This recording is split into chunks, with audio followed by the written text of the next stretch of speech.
My chat was visible. Hello, everyone, and welcome back to the ESV TV Korean Weekly, season number 3. No, don't worry, your message wasn't seen. It was just the LOLs and raffles at the end.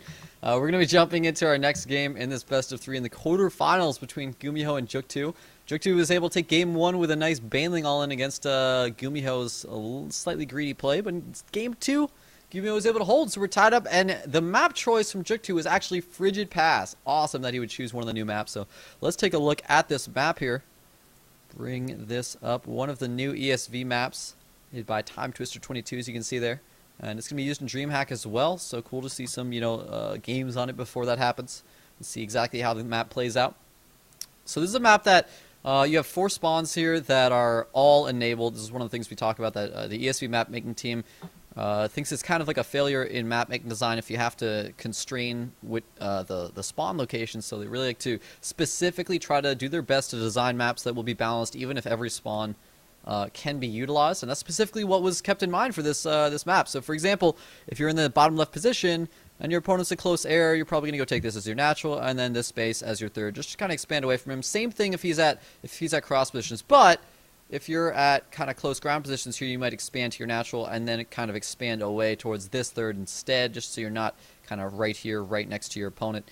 The center of the map is really, really important. There's, well, assuming you don't spawn at close ground positions, it's extremely important. There's one Zanaga tower there, and it pretty much covers all the entrances and throughout the center of the map. So this big, wide open area here, like all these ramps lead in and out of that one area with that one Zanaga tower. It's very choked up. It's a really high tension area on the map.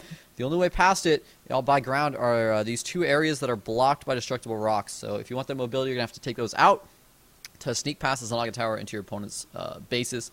There's a ton of bases on this map, and it's a map that it looks kind of like, oh, okay, this looks like, I think you made the comparison Shakura's Plateau or something when you look at it right here, but no, it's actually huge. It's so much bigger than it looks in this image. So really big macro map. Let's see if we can see a macro game between these players. I don't know with oGsJookTo's play these these past games. He really likes banding all-ins, man. So let's see if we're going to see a macro game. Jumping right into this game. Here it is, guys. Game 3 in this best of 3 in the quarterfinals between oGsJookTo in the 5 o'clock position, representing old generations as our orange Zerg, against his opponent in the 11 o'clock position, Gumiho, our red Terran, representing FX Open Esports. Yeah, I mean, this map is kind of like take Shakura's Plateau, make it a bit better, and then just kind of stretch it out by like 50% in all directions, and then just put a couple more bases in. That's what this map kind of feels like to me. Mm-hmm. Except it doesn't have those Imba Terran cliff things near the thirds in the center of the map. Those things make me rage so hard, man. I love those things. Of course you do. Dirty Terran players. No, no, man. That map's definitely caused me some frustration, though. But this map doesn't have those. Doesn't have those at all. It's much more of a standard macro map. In fact, looking at all the expansions, there's basically no like upper ground cliff locations. I mean, there's places you can like hide overlords and things like that, but there aren't places you can just drop tanks and just kill your opponent's expansions if they're not prepared. So going to be a little more of a standard macro game. That means ground units going to be a little more effective. If oGsJookTo wants to stay on Roachling Bane for a while, he can, and tech up to Infestor, or we could see that fast Mutastyle from him. If he feels comfortable with that, this could be a good map for it. There's plenty of airspace, not only behind the main, behind the natural, to the sides of the main. This area is impassable between these 2 mains. Can't land anything on there. So I don't know. It might be a good choice for oGsJookTo here if he feels up to playing that macro game. Yeah, and just wait. Okay, see, he went 14 barracks. Yeah. Did he just do that? Yeah, he just did that. So.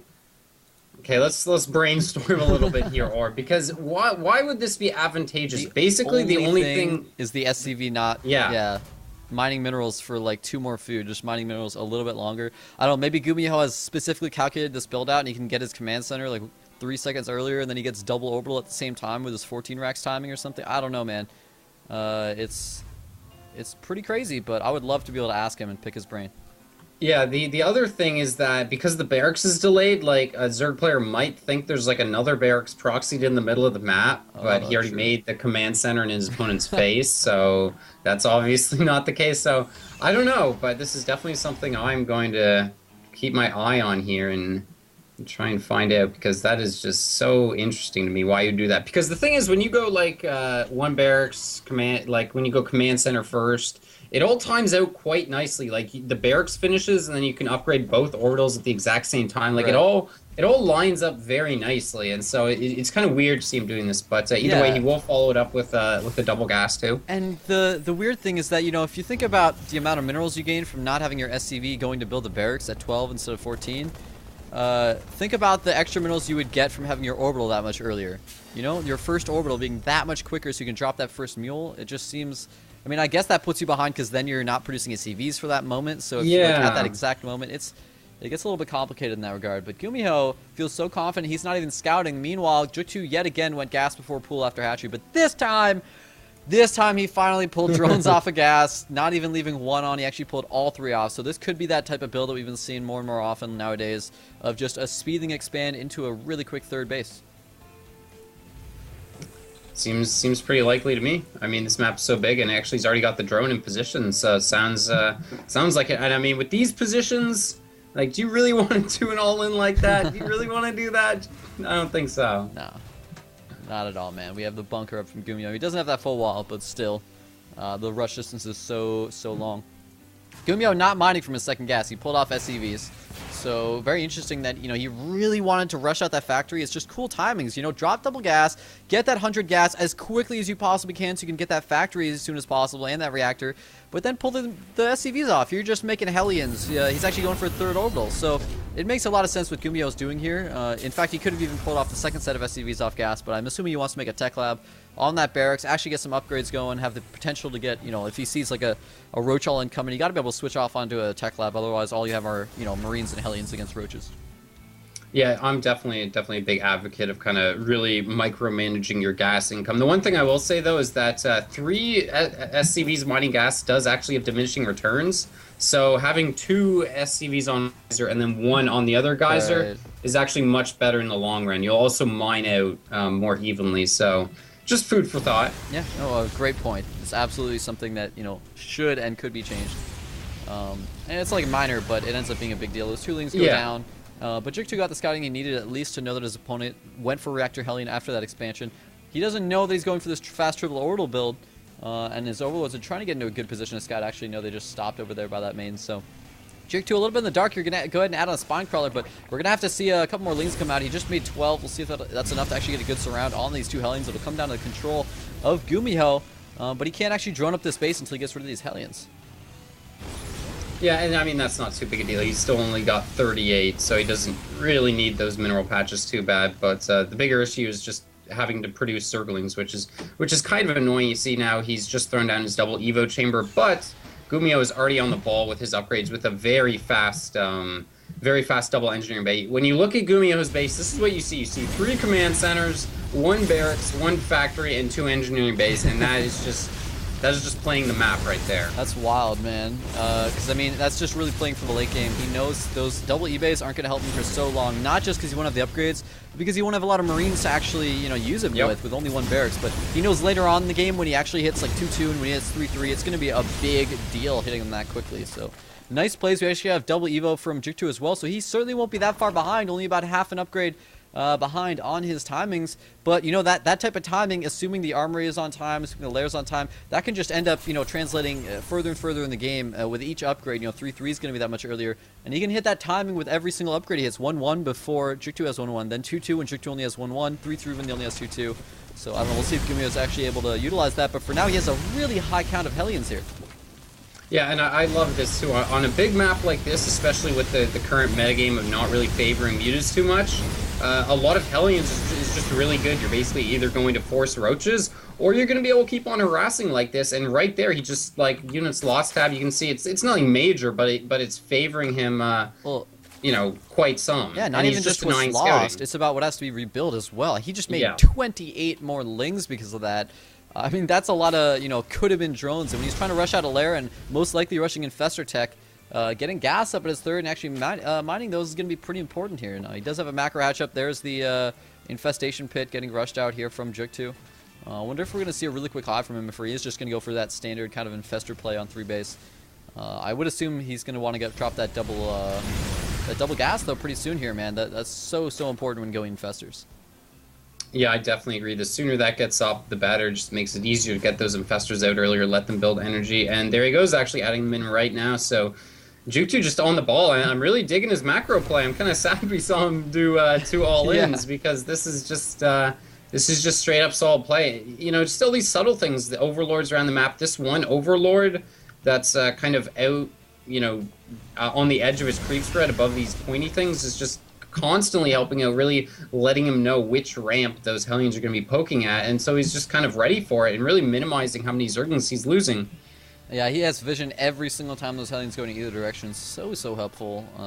And right now, I mean, he does have 2-2 started, not too far behind Gumiho, so he's starting to catch up just a little bit. Gumiho, you know, maybe his armory was just a little bit late there.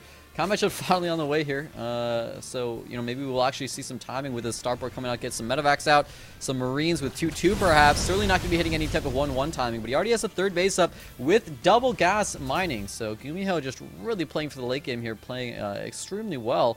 He's starting to build up siege tank count as well. I would actually not be against him getting a second factory. That'd be really baller to see really high siege tank count when you're fighting against an infestor and really high counts of lings and banelings.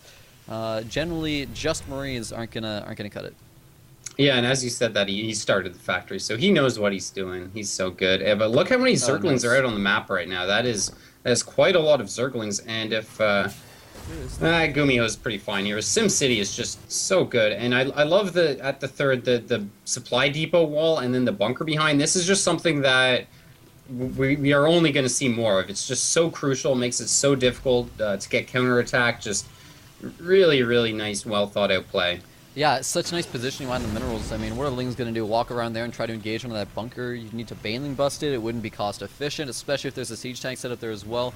Gumiho playing just really, really excellently. Nice defenses as well. He's about to hit 2-2, so I don't know. We'll see if he actually goes for any type of timing here. He's dropping a 4th command center, so it looks like maybe he just wants to play for the ultimate macro game. Just wait until he's maxed before, you know, ever actually attacking him. And he's able to apply pressure with Hellions, and that's an excellent way to play the game. You know, just use your most mobile units to apply pressure and force your opponent to make units when he doesn't want to. But don't actually risk losing your important units. And actually, these Lings are just engaging, picking off all the Hellions right now.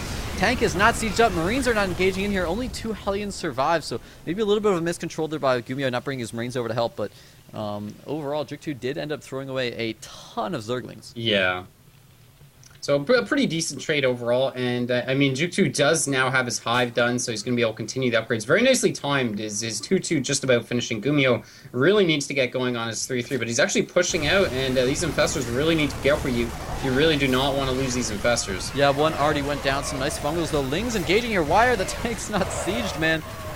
Really, really hurting him against these Lings and infestors would be able to target fire those. Lings nice surround on the tanks. He's actually just going in for it, trying to engage here. A couple infested Terrans with no banelings. He's not going to be able to bust through that many Marines without any fungal energy left to go. So that attack will end up being a bit of a wash for Jook2, but he thinned out the Marine count. He thinned out the tank count a little bit. It certainly wasn't bad at all for him. I mean, units lost, showing that Gumiho's being a little more efficient, but Jook2's. It's not like he just threw away something that he can't come back from. Yeah, now let's see here, because this is where Gumiho really starts the game momentum when he starts going for his drops. He's got 2 out on the map, 1 already at the 4th base here. No units really in position, and we see a huge amount of Zerglings going to deal with that. And this may allow the drop in the main to do some damage, but it has been spotted by some overlords here, and there's actually already spines there to defend. Okay, yeah, he does have those spawns, but I'm really surprised Jook2 just sent his entire army to deal with that one drop, so none left in the main. Unfortunately, it's medevac unloading right on top of that spine crawler. Unfortunately, I mean, if he had just gone a little bit to the right, could have completely avoided that, but he is going to take out the spine. Now he has free reign to take out as many drones as he wants, target down that queen just for a moment, but so many drones going down before these Lings get in here. Some nice damage from this drop play from Gumiho. I believe, I mean, the other one did get cleaned up, so actually he escaped with the medevac, but all the Marines did get cleaned up. And same thing in the main drop. So Gumiho doing a little bit of damage. 11 workers killed. We're looking at 86 drones to 79 SCVs, though, so I don't think Jook2 is too worried about his economy.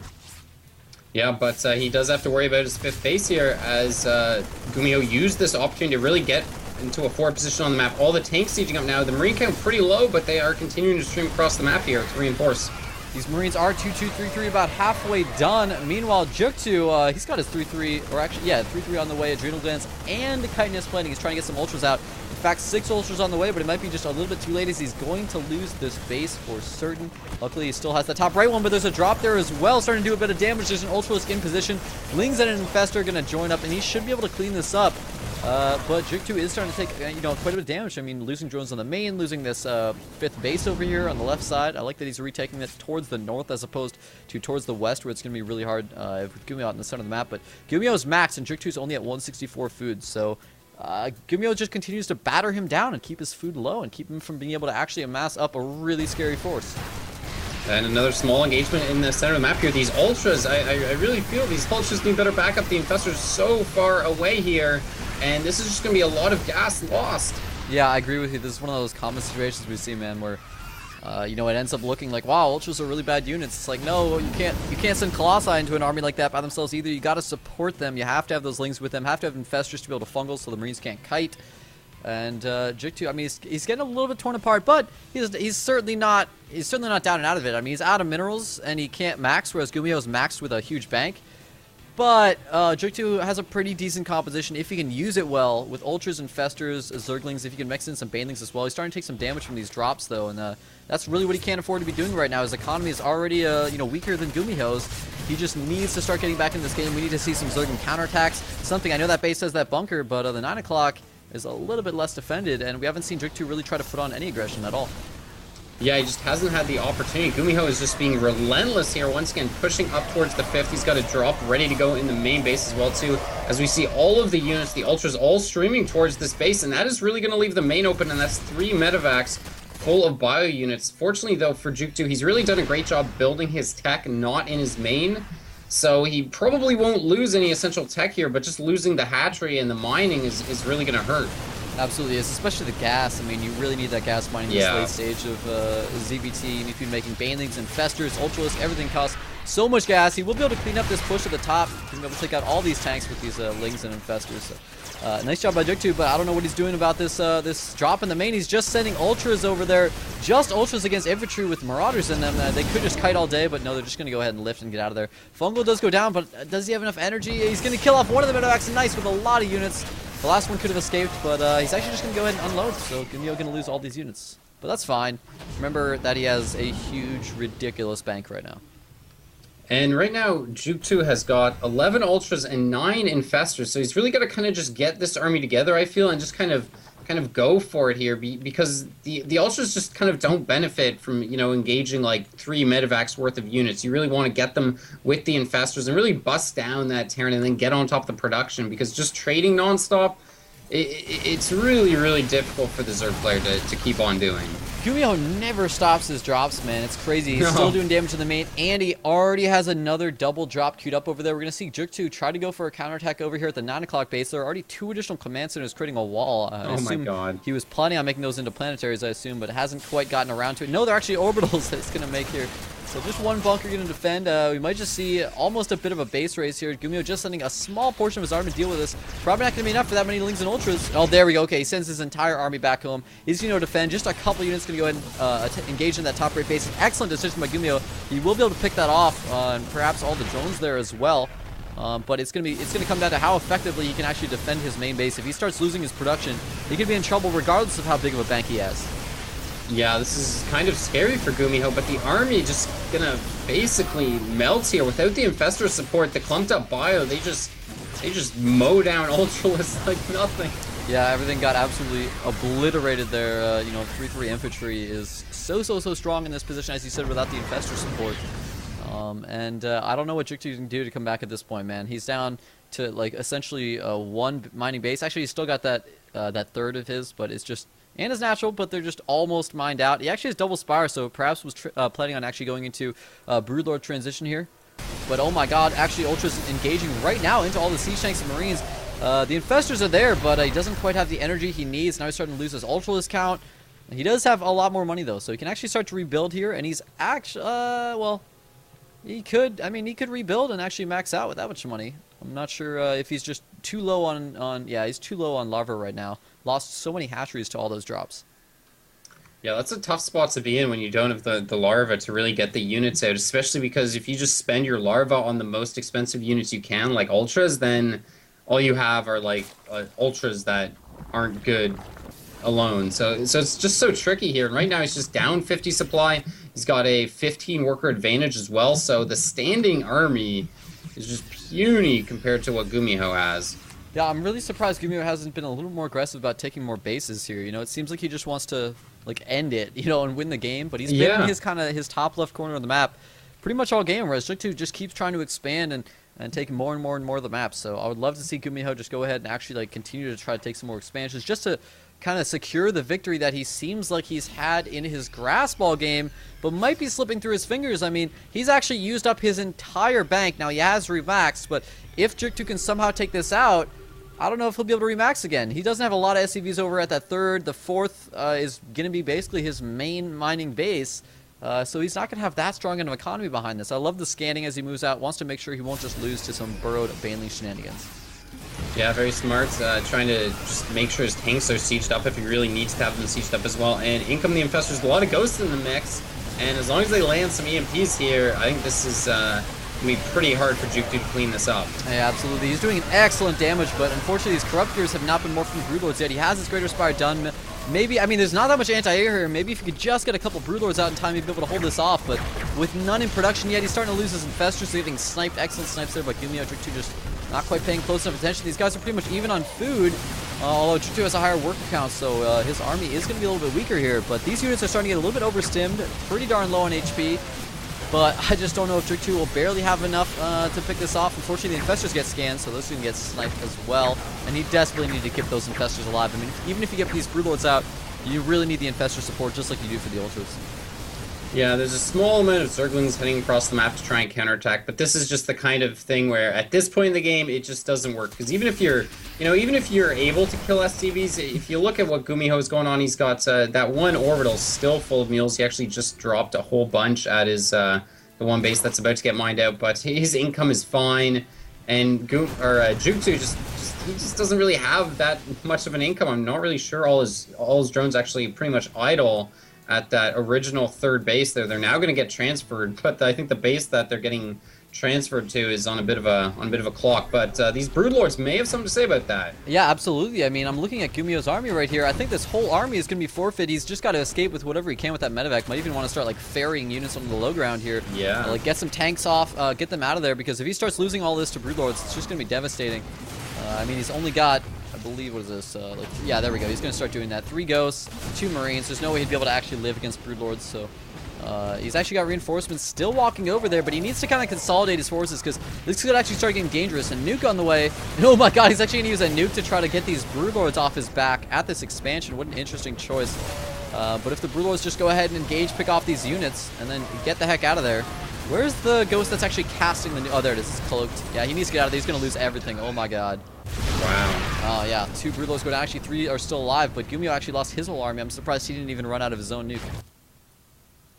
And I hear yet another nuke going down, but where is that? Ooh, near the hive actually. So just gonna zone out these units while he takes out the tech. Beautiful play. Wow, I thought that sound, man. I heard it on my left speaker, but I was in the middle of the map, so like looking around, I thought it was like left to right centered, but it doesn't actually do any damage. I mean, it does some damage to the Evo chamber. Really what that nuke was trying to do was make it so that oGsJookTo couldn't send units back to defend against this drop, because they would have ran straight into the nuke. But oGsJookTo actually going for a counterattack right now, picking up all these supply depots. Unfortunately for him though, this base is not really worth losing any units over, because it's pretty much mined out already. So any unit he loses to this is just really not good for him. But Gumiho is just desperately trying to get enough anti-air up. He's getting ship level 1 weapons, but he doesn't actually have any Vikings in production right now, and he's still got a really low anti-air count. So this is still a bit of a scary position for Gumiho. He's got to have really good ghost control.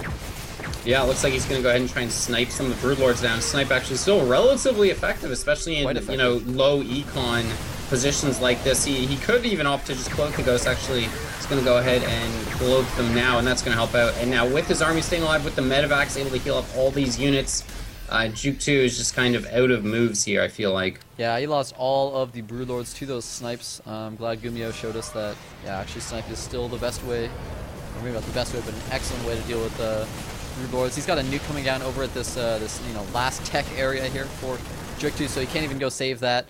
And oGsJookTo's last mining base, I mean, Gumiho's still got multiple bases. He's fine. He's got extra orbitals. He's got a much bigger army. And now oGsJookTo just kind of on move command, running straight past this army. Actually, maybe he was trying to target fire down those ghosts or something, but he loses his Ultralisks. He's only got a couple Infestors, of which he needed with the Ultras. Nice Fungals, though, actually going to take out quite a bit of that infantry. But if he had those Fungals while the Ultras were engaging, this actually, he might have been able to clean this up. And instead, he's probably just going to lose the game here. Although maybe not, I don't know. I don't think these Lings can clean up this much infantry with that many medevacs supporting it. And there's no counterattacks queued up. It doesn't seem like it, and I mean that's kind of gonna be the nail in the coffin. The drones even coming out here too, the Infestors around to help out. So he may clean this up, but it's the kind of thing at what cost, especially when there's a planetary fortress at the bottom left of the map, and however many orbitals still freely able to mule that with a huge amount of barracks. It's just nothing that a Zerg player can ever do about a kind of situation like this. And the GG gets called out, so Gumiho starts down 0-1 against a Baneling all-in. Is like, no way, man. I am not losing this to a Baneling all-in. I'm not getting knocked out, not going to happen. Put his game into gear and played quite well there. That was a pretty nice macro game. I love, the style is just... It's just a really solid, standard, intelligent way to play, to just macro as hard as you can. Don't risk losing Marines like a lot of Terrans do, which I love watching those games. Players like Taja just, throwing waves of Marines at people and just, yeah, he loses them, but he's always cost efficient. But instead of doing that, really build up that Marine tank count at home while just using a very high Hellion count to harass constantly. It was a really cool style, and I'm glad we got to see that on Frigid Pass. That was a great macro game to see on that map, man.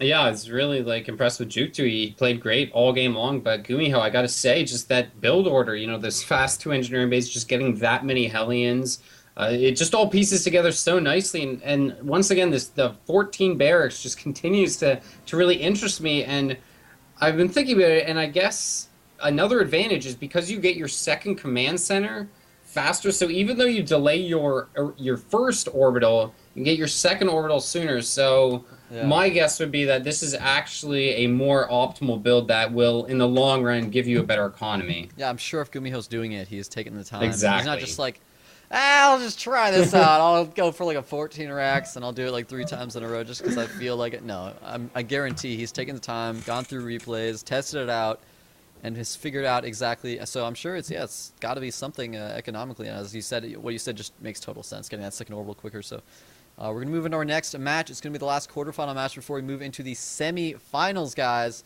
So the last match is actually going to be Top against Life. That should be quite a lot of fun. Life is, I'm a big fan of that, guys. So we'll be back with that, guys. Don't go anywhere. We'll be back just after this quick commercial break.